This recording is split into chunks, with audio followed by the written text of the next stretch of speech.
እና አስተማሪ የሆነ ድራማ ነው ማለት ነው። በነገራችን ላይ ሱራፌል የቤዛ ባለቤት ህጋዊ ባሏ ቢሆንም ነገር ግን ከትዕግስት ጋር ሆኖ ለመጉዳት እነሱን እሷን ለመጉዳት እሷን ለማጥፋት የሚጥሩበት መንገድ ነው ማለት ነው። ቤዛ እንግዲህ በጣም አፍታም ናት። የቤተሰቦቿ ንብረት ነው ያላት እንጂ የራሷ ሰርታ ያመጣ ገንዘብ አይደለም። ነገር ግን ሱራፌል የሚፈልገው ቤዛን ሳይሆን የቤዛን ንብረት ነው። ቤዛን ንብረቷን በራሷ ወደ ራሷ አካውንት ወደ ራሷ ስም አዙሮ እንግዲህ ቤዛን ለማስወገድ ነው የሚፈልገው ማለት ነው።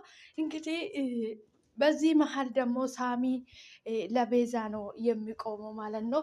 እስከ ዛሬም ለቤዛ ነበረ ሲደግፍ የነበረ። ከዚህ በኋላ እኔ ለቤዛ ነው የሚቆመው ብለዋል። ነገር ግን ሉላ መታለች። እንግዲህ ቤዛ ስትጠፋ ሉላ መታ በመሀል ገብታለች። እንግዲህ ሉላን አታልሎት እንደምንም ብሎ ሀብቱ ወደ ራሱ አካውንት እንድታዞርለት እጅግ በጣም ብዙ ነገር እያደረገለት ነው ማለት ነው። ነገር ግን ሉላ ልትሸነፍ ልትቀበል አልቻለችም። እንደውም ኤቴ እስካላየው ድረስ ምንም ነገር ላድርግ አልችልም፣ አንተንም ከዚህ ቤት አሽቀንጥሬ ልጥልክ እችላለሁ። ምክንያቱም ኤቴ ምን ያህል ለአንተ ፍቅር እንዳላት፣ አንተ ደግሞ ከሷ የምትፈልገው ንብረትና ገንዘብ ብቻ እንደሆነ ሁሉ በብዙ ነገር አይቻለሁ። ኤቴን ለማገኘት አንተ ብዙ ነገር ማድረግ ትችላለህ። ነገር ግን አንተ ኤቴን ለማገኘት ምንም ነገር አላሳሰበህም። አንተ የምትፈልገው ገንዘብ ብቻ ነው። በዚህ መሀል ደግሞ አንተ ዝም ብለህ ስለ ሀብት ስለ ገንዘብ ነው እያወራ ያለው እንጂ ምንም ያደረግከው ነገር የለም። ምንን ልትሸውደኝ አትሞክር ሱራፌል። ሌላ ነገር ከመከተል በፊት የምታደርገውን ነገር አድርገው፣ አለበለዛ ምንም ነገር እኔ ልትጠይቀኝ አትችልም። እኔ ደግሞ የፈለግኩትን ማድረግ እችላለሁ በማለት እንግዲህ ትናገራለች። በዚህ መሀል ሱራፌል በጣም ተናዷል ማለት ነው። ሳሚ እንግዲህ ምንጊዜም እንደ በፊቱ ከቤዛ ጎን፣ ቤዛ እንግዲህ ተገጭታ በመኪና ስታመልጥ ከታገደችበት ቦታ ተገጭታ ስታመልጥ እንግዲህ በሐኪም ቤት ገብታለች ማለት ነው። በዚህ መሀል እንግዲህ ሱራፌል እና ዶክተሩ ተባብሮ ቤዛን ሊያስወግዷት ነው የሚፈልጓት ማለት ነው። ሉላ እንግዲህ እንደተመለከተች ከሱራፌል እና ከዶክተር ውጪ እና ከትዕግስት ውጪ ለቤዛ ክፋት የሚያስብ ማንም ሰው እንደሌለ አውቃለች ማለት ነው። ምክንያቱም ሉላ የምታደርገውን ነገር ስታጣ ግራ ሲገባት እንግዲህ ሄዳ ለሳሚ ቤዛ ተገኝታለች፣ ነገር ግን በመኪና ተገጭታ ሆስፒታል ኮማ ውስጥ ነው ያለችው ደግሞ ዶክተር የሚሰራበት ሐኪም ቤት ነው ያለችው። እንደፈለጉ ሊያደርጓት ይችላሉ። አሁን ሳሚ እባክህ ኤቴን እንደምንም ብለ አድንልኝ በማለት እንግዲህ ሳሚን እየተማጸነች ነበር ማለት እንግዲህ ሳሚን እየተማጸነች ነበር። ሳሚም ማመን አቃተው። እንግዲህ እውነትሽን ነው፣ እዛ ነው ያለችው ቤዛ፣ በእነሱ እጅ ነው ያለችው ነው እየዋሸሽኝ አይደለም አይደለ በማለት እንግዲህ በመጨረሻ ሳሚ እንግዲህ ከዚህ በኋላ የራሴን እርምጃ መውሰድ አለብኝ። ምክንያቱም ሱራፌልም ገንዘብ ነው የሚፈልገው፣ ሀብት ነው የሚፈልገው እንጂ ለቤዛ ምንም ደንታ ነገር የለውም። ምንም ሊያደርግለት አይችልም። ከዚህ በኋላም እስከ ዛሬም እሱን አምኜ የተሸወድኩኝ ከዚህ በኋላ አላምነውም። ምን አይነት ውሸታምና እርኩስ ሰው እንደሆነ አሁን ገብቶኛል። ከዚህ በኋላ ግን አላምነውም፣ ምንም ነገር አልለውም። የራሴን እርምጃ ራሴ ወስዳለሁ። ቤዛን ደግሞ አስለቅቃታለሁ እንደምንም ብዬ። ከዛ በኋላ ከዚህ በኋላ ሱራፌልም የማምንበት ምንም ቅንጣት ነገር የለም። ከኔ ተደብቆ እሱ ብዙ ነገር ሲያደርግ ነበረ። በመጨረሻ ለምን መጥቶ እንዲህ ብሎ ለምን እንደነገረኝ ለምን እንዳሳወቀኝ ባይገባኝም መጀመሪያ ስላልነገረኝ በጣም ተናድጄበታለሁ ብሏል። እንግዲህ ሳሚ የሚያዝንለት ከዚህ በፊትም ሊገሏት የነበረ መርዟን ሊገሏት የነበረ እሱ ነበረ። እንግዲህ ቤቱን ሊሰርቅ አድኗት የነበረ ማለት ነው። በመጨረሻም እንግዲህ እንደምንም የማይሆን ቦታ ላይ ከተቷት ቤዛ ማለት ነው። ቤዛ እንግዲህ መስኪንና ሁሉንም ሰው የምታምን በጣም ንጹሕ የሆነች ለሰው የምትራራ ልጅ ናት ማለት ነው። እንግዲህ አንዳንድ ጊዜ የውሃ ሰዎችን በማመን ብቻ ብዙ ነገር ይደርስብናል ማለት ነው። እኛ የሚሉንን ነገር ሁሉ እያመናቸው እውነት ነው የወደዱት ሲስቁልን፣ ልብ ያሳዩን የውሸት ሲስቁልን፣ እውነት የወደዱን እየመሰለን እንግዲህ ለነሱ ልባችን ሰጥተን ብዙ ታሪክ ውስጥ ይከቱናሉ ማለት ነው። እንግዲህ በህይወታችን ውስጥ አስመሳይ ሰዎች በጣም ከባድ ናቸው ማለት ነው። እኛ የሚያሳዩን ባህሪ እውነት ነው ብለን ስንመለከት እነሱ ፌክ ባህሪያቸውን ነው ይዞ እኛ ጋር የሚመጡት ማለት ነው። እንደዚህ አይነት ሰዎች ደግሞ በጣም ከባድ ነው። በህይወታችን ውስጥ በጣም አደጋ አለው። ብዙ ነገር ውስጥ ይከቱናል እና በህይወታችን ላይ ድራማ ይሰራሉ ማለት ነው። ቤዛ አሁን ጠላት ከውጭ መጥቶባት ሳይሆን በምታምናቸው በምትወዳቸው አብራቸው በበላች በሚጠጣች ሰዎች ጋር ነው እንደዚህ አይነት በደል እየደረሰባት ያለችው ማለት ነው። እንግዲህ ይሄ ድራማ እጅግ በጣም ብዙ ነገር ነው የሚያስተምረን ማለት ነው።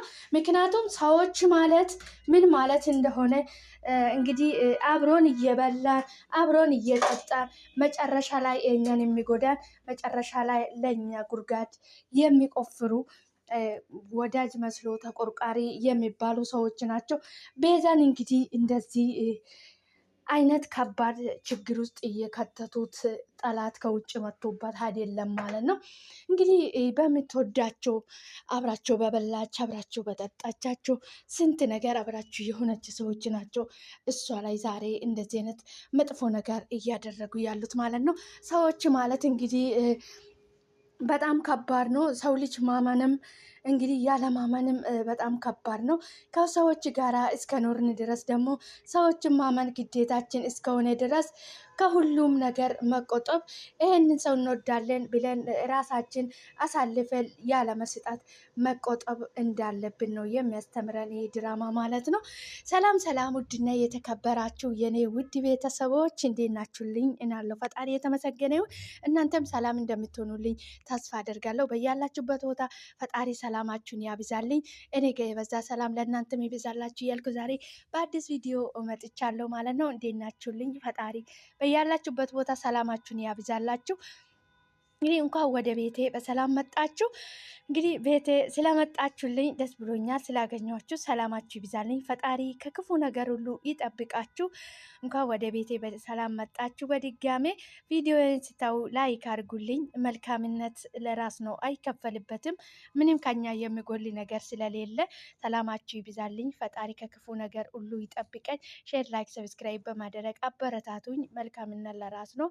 ሰላማችሁ ይብዛልኝ። ዛሬ እንግዲህ በአዲስ ቪዲዮ መጥቻለሁ። አዲስ ቪዲዮ እንግዲህ ቤዛ በጣም የምታዛዝን ሩሩ የሆነች ልጅ ናት ማለት ነው።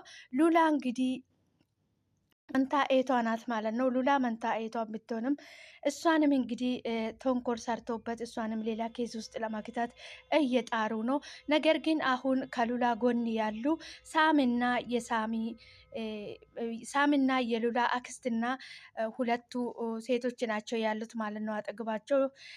ከባድ ነው። አንዳንድ ጊዜ ሰዎች ማለት ነው ጥሩ ናቸው፣ መልካም ናቸው ብለን ከነሱ ጋር እየኖር አብረን እየጠጣን አብረን እየበላን ስንት ነገር አብረን ስንሆን የቆየናቸው ሰዎች መጨረሻ ላይ እንግዲህ አውሬ ሆኖ ሲቀርቡብን እጅግ በጣም ያማል፣ እውነት ለመናገር ማለት ነው። በጣም ነው የሚያዛዝነው። ፈጣሪ ከእንደዚህ አይነት አስመሳይ ሰዎች ይጠብቀን። በጣም ነው የሚከብደው። አብረን በበላን አብረን በጠጣን በምንወደው ሰው ስንካድ በጣም ይከብዳል ማለት ነው። እንግዲህ ሰዎች ስንባል ሰዎችን ለመጉዳት የምንጥረው ደካማ ጎናቸውን ፈልገን ነው ማለት ነው። ቤዛ እንግዲህ በጣም መልካምና ጥሩ ልጅ ነበረች ማለት ነው። እንግዲህ ሉላ አሁን ስለ ኤቷ በደንብ ሁሉንም ነገር ገብቷታል ማለት ነው። ሱራፌል እንግዲህ ለቤዛ አውቆ ነው እንጂ እንደማይወዳት አፍቱን ብቻ እንደሚፈልጋት ነው እየተረዳች ያለችው ማለት ነው። እንደዛ ነው ተረዳሁት። ያንተን አስተሳሰብ እየተረዳው ያለውም እንደዛ ነው በማለት እንግዲህ እየነገረችው ነው ማለት ነው። እሱ ግን እኔ በጣም ነው የምወዳት፣ በጣም ነው የማፈቅራት ቤዛን እያላት ነው ማለት አይመስለኝም እያለች ነው እሷ ማለት ነው። እና ታዲያ ቆይ ሉላ ምን ማድረግ ነበረብኝ? ምን እንዲያደርግ ነው የፈለግሽው? በማለት እንግዲህ ጥያቄ ያቀረበለት ማለት ነው። ሱራፌል ምንድን ነው የማደርግ ብለህ አትጠይቀኝ። አንተ እኮ ቤዛን የምትወዳት የምታፈቅረው ቢሆን ኖሮ እጅግ በጣም ብዙ ጋሉ ማድረግ የምትችለው። አንተ ግን እሷን ለመፈለግ ለእሷ መስዋዕት መክፈሉን ትቴ አንተ በዚህ ሰዓት እየፈለግ ያለው ንብረት በአንተ ስም እንዲዞርልክ ነው። ይሄ ደግሞ ሂልም ነው እንጂ ላደርጎ አልችልም። ምክንያቱም አንተ አሁን በዚህ ሰዓት ለኤቴ ቅንጣት የምታክል ፍላጎትም ኢዜኔታም የለህም። ነገር ግን እንተ የምትፈልገው በዚህ ሰዓት ገንዘብ ብቻ ነው። ነገር ግን ሱራፌል ከዚህ በኋላ ምንም ከኔ ጋራ ማድረግ አትችልም ብሎ አስጠነቅቃለች ማለት ነው። እንደውም ጠበቃውን አናግርና ገንዘብ አውጥቼ አክስቴን አሳክማታለሁ በማለት እንግዲህ ለሱራፌል ተናግራለች ማለት ነው። ሱራፌል እንግዲህ ፍላጎቱ በሷ ያለው ሀብት በሙሉ ሆቴል ሳይቀር በሙሉ በሱ ስም እንዲዞር ነው የሚፈልገው ማለት ነው። ሉላ እንግዲህ የእሱ አስተሳሰብ